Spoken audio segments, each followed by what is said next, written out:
কেন্দ্রীয় সরকার এবং রাজ্য সরকারের জনবিরোধী নীতির বিরুদ্ধে সোচ্চার হয়েছে সিপিআইএম। রান্নার গ্যাস, পেট্রোল, ডিজেল, জীবনদায়ী ওষুধের মূল্যবৃদ্ধি, মোদী সরকারের ওয়াকফ আইনের বিরুদ্ধে বৃহস্পতিবার কমলপুরের হালহালিতে সিপিআইএম কমলপুর মহকুমা কমিটির উদ্যোগে বিক্ষোভ মিছিল এবং পথসভা অনুষ্ঠিত হয়।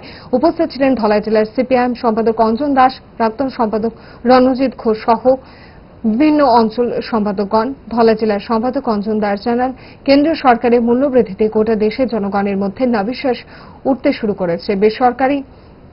বেকারি তীব্র আকার ধারণ করেছে। যে মূল্য বৃদ্ধিতে নাবিশ্বাস উঠতে শুরু করেছে, এমনিতে বেকারি তীব্র আকার ধারণ করছে। কৃষকদের অবস্থা খুব কঠিন, গোটা দেশে কৃষকের আত্মহত্যার সংখ্যা বাড়ছে।